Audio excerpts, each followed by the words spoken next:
Siemanko, Ograwek Sok. Przerobimy sobie dzisiaj techniki parterowe. Myślę, że każda akcja, potyczka, bijatyka prędzej czy później i tak skończy się na ziemi.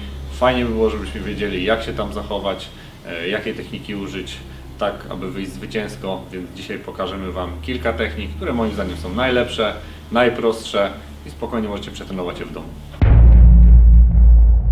W poprzednich odcinkach z technik interwencji pokazywaliśmy Wam sytuację, gdzie kończyliśmy z przeciwnikiem na ziemi, gdy on miał nas za plecami. Pierwsza technika, jaką dzisiaj pokażemy, będzie to Mataleo. Mamy naszego przeciwnika, wrócimy się do sytuacji, gdzie jesteśmy za plecami, tak? Schodzę z gościem do ziemi, będę dążył do tego, by włożyć mu chociaż jedną rękę pod szyję. Jeśli będzie kumaty, oczywiście zegnie głowę, nie będzie dawał tego zrobić, ewentualnie dołoży gdzieś ręce, będzie mi przeszkadzał, żebym tu nie włożył, więc pierwsza rzecz, za nos, czy cokolwiek, za oczy, za szczękę, podnoszę głowę. Wkładam jedną rękę ciaśniutko do końca, tak żeby moje zgięcie łokciowe było tam, gdzie jego grdyka.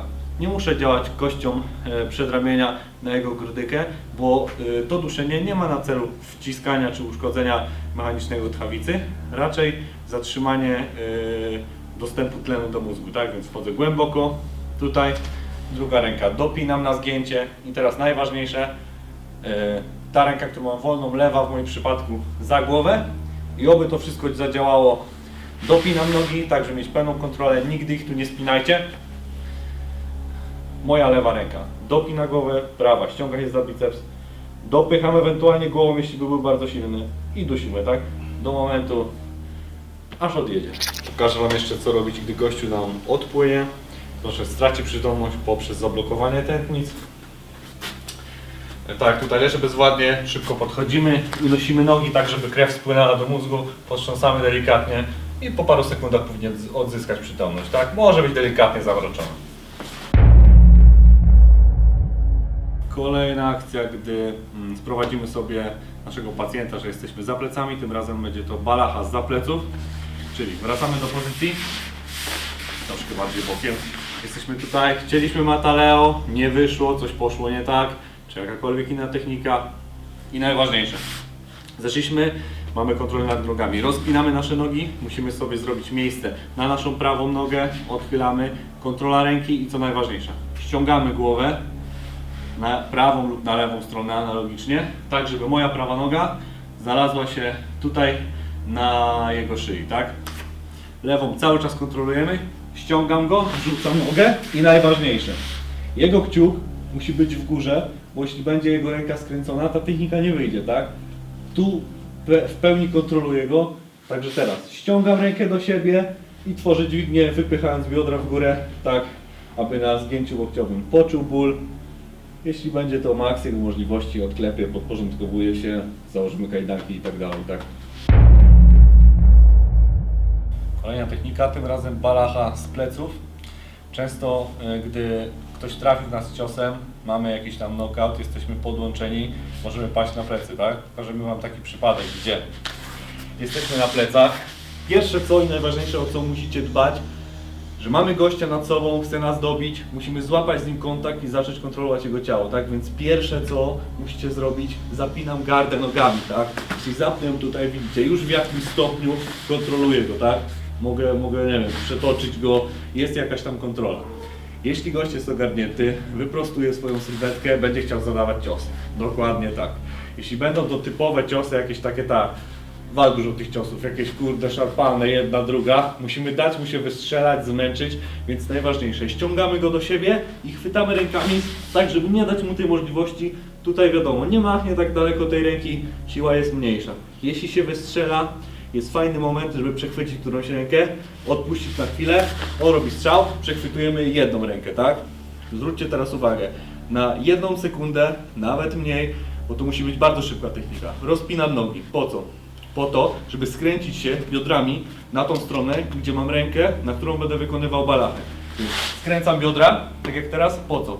Po to, żeby sobie zrobić miejsce, żeby móc zarzucić swoją nogę za jego głowę. Robię to, przerzucam i pamiętajcie najważniejsze. Jego zgięcie łokciowe na moich biodrach. Jeśli będzie za daleko, ta technika po prostu nie wyjdzie, tak? Kciuk w górę, naciągam do odklepania, aż odklepię. I najważniejsze, jeśli łokieć wam uciekł, jesteście gdzieś tutaj, no technika po prostu nie wyjdzie. Jeśli będziecie silni, możecie spokojnie sobie głowa przyciągnąć i ta technika wyjdzie, tak? Ale kontrolujcie łokieć, to jest podstawa. I teraz zobaczycie kolejną technikę, gdy chcemy wyciągnąć balachę, a gościu już coś kuma, wie co się święci, więc chcę jak najszybciej zabrać łokieć, tak żeby zdjąć z linii bioder, tak? Żeby nie było balachy, żeby tam nie było dźwigni.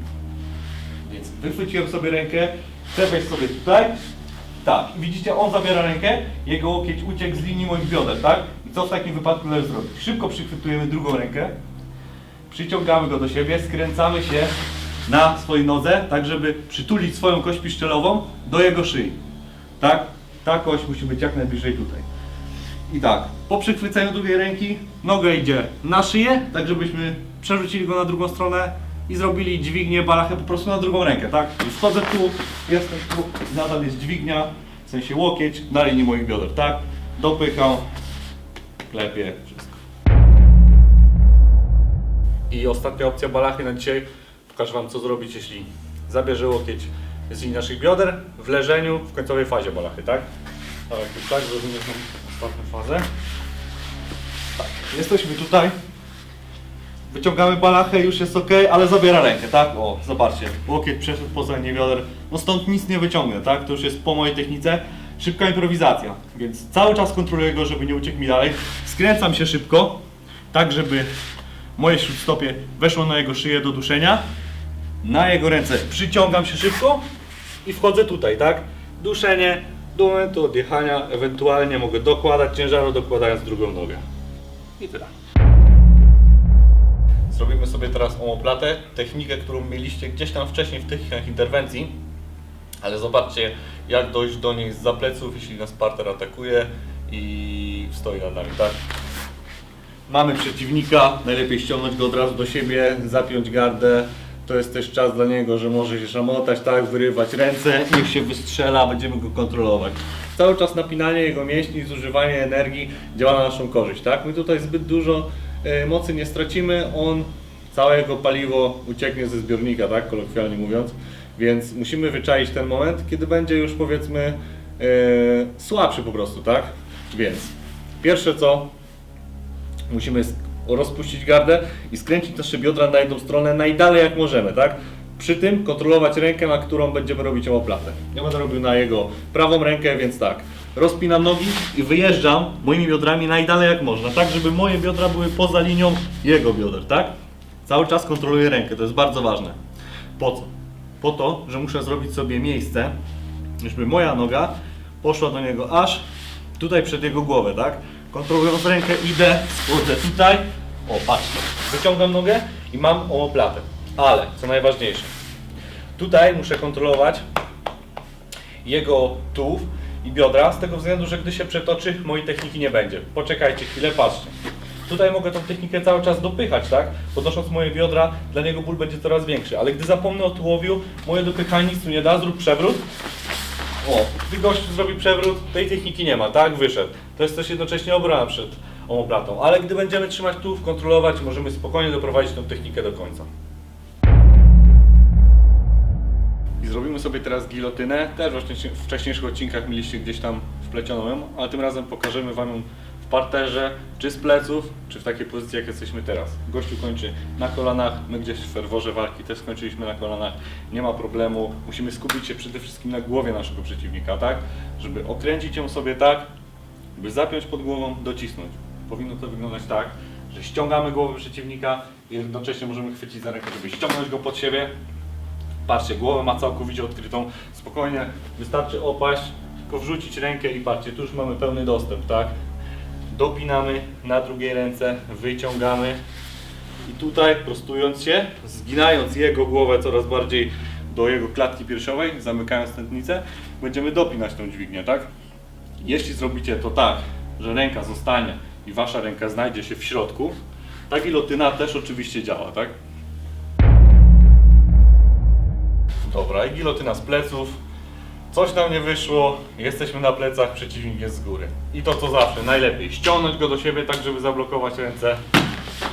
założyć klamrę, tak, w sensie spiąć gardę, tak, żeby mieć nad nim pełną kontrolę. I teraz będziemy oczywiście czatować na jego głowę, tak? Musimy wejść tu od góry, żeby spiąć to na dole. Więc proste, zwykłe tajskie zapięcie na kark, ściągamy głowę i wchodzimy. I tak jak w stójce, nieważne, czy jego ręka zostanie i wejdziemy tu, czy wejdziemy pod ręką bezpośrednio na głowę, zapinamy klamrę i tutaj bardzo ważne, nie dość, że dopinamy ręce, to nasze nogi też się dopinają, tak jakbyśmy chcieli go rozciągnąć w tej płaszczyźnie, tak? Tak byśmy chcieli, krótko mówiąc, urwać mu głowę. Dopinamy ręce, ściągamy w górę, nogi pchają go w tamtą stronę. Powinno wyglądać to tak, jakbyś miał dojść do klaty.